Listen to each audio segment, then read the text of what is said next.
जय श्री नारायण, जय श्री हरि। शफला एकादशी पूष मास की शफला एकादशी 7 जनवरी को है। 7 जनवरी के दिन ही यह व्रत रखना है। शफला एकादशी व्रत कथा।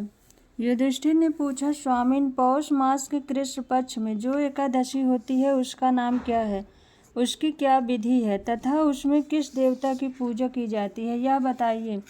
भगवान श्री कृष्ण ने कहा, राजेंद्र, बतलाता हूँ, सुनो। बड़ी बड़ी दक्षिणा वाले यज्ञों से भी मुझे उतना संतोष नहीं मिलता जितना एकादशी व्रत के अनुष्ठान से होता है। इसलिए सर्वथा प्रयत्न करके एकादशी का व्रत करना चाहिए।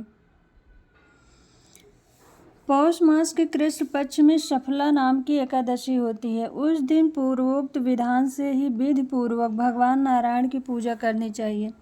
एकादशी कल्याण करने वाली है, अतः इसका व्रत अवश्य करना चाहिए। जैसे नागों में शेषनाग, पक्षियों में गरुड़, देवताओं में श्री विष्णु तथा मनुष्यों में ब्राह्मण श्रेष्ठ है, उसी प्रकार संपूर्ण व्रतों में एकादशी तिथि व्रत श्रेष्ठ है। राजन, शफला एकादशी को नाम मंत्रों का उच्चारण करके फलों के द्वारा श्री हरि का पूजन करें। नारियल के फल, सुपारी, बिजौरा, नींबू, जमीरा नींबू, अनार, सुंदर, आंवला, लौंग, बेर तथा विशेषता आम के फलों से देव देवेश्वर श्री हरि की पूजा करनी चाहिए। इसी प्रकार धूप दीप से भी भगवान की अर्चना करें। शफला एकादशी को विशेष रूप से दीपदान करने का विधान है। रात को वैष्णव पुरुषों के साथ जागरण करना चाहिए। जागरण करने वाले को जिस फल की प्राप्ति होती है वह हजारों वर्ष तपस्या करने से भी नहीं मिलता।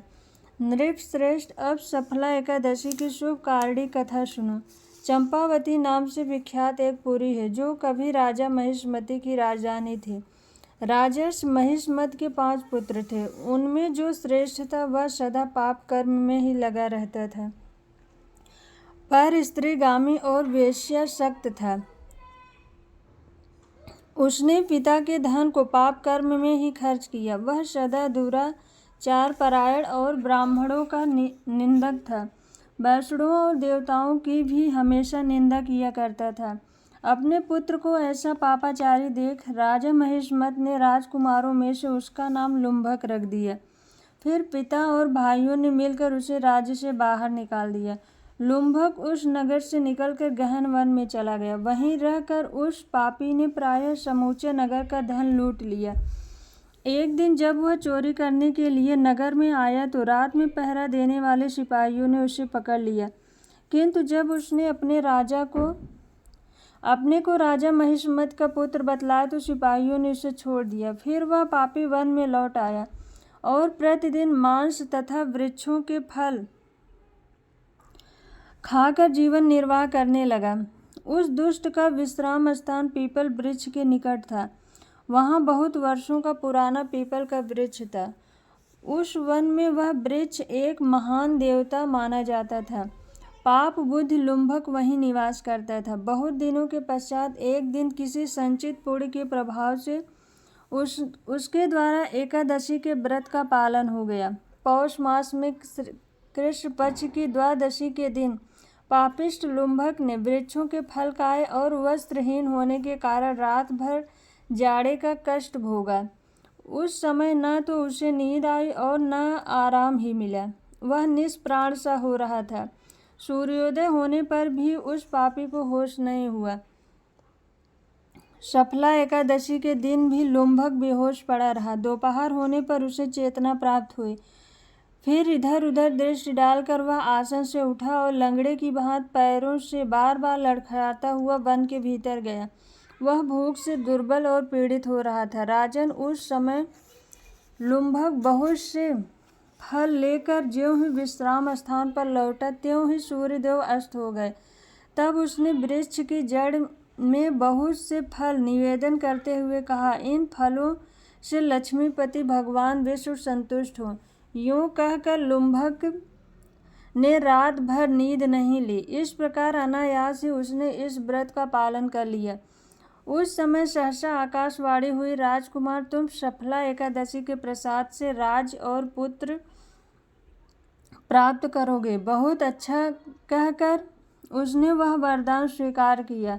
इसके बाद उसका रूप दिव्य हो गया। तब से उसकी उत्तम बुद्धि भगवान विष्णु के भजन में लग गई। दिव्य आभूषणों की शोभा से संपन्न होकर उसने अकंटक राज्य प्राप्त किया और 15 वर्षों तक वह उसका संचालन करता रहा। उस समय भगवान श्री कृष्ण की कृपा से उसके मनोज्ञ नामक पुत्र उत्पन्न हुआ। जब वह बड़ा हुआ तब लुम्भक ने तुरंत ही राज्य की ममता छोड़कर उससे पुत्र को सौंप दिया और भगवान श्री कृष्ण के समीप चला गया। वह जहाँ जाकर मनुष्य कभी शोक में नहीं पड़ता। राजन, इस प्रकार जो सफला एकादशी का उत्तम व्रत करता है वह इस लोक में सुख भोग कर मरने के पश्चात मोक्ष को प्राप्त करता है। संसार में वे मनुष्य धन्य हैं जो सफला एकादशी के व्रत में लगे रहते हैं, उन्हीं का जन्म सफल है। महाराज, इसकी महिमा को पढ़ने, सुनने और उसके अनुसार आचरण करने से मनुष्य राजसूय यज्ञ का फल प्राप्त करता है। बोलो श्री नारायण भगवान की जय।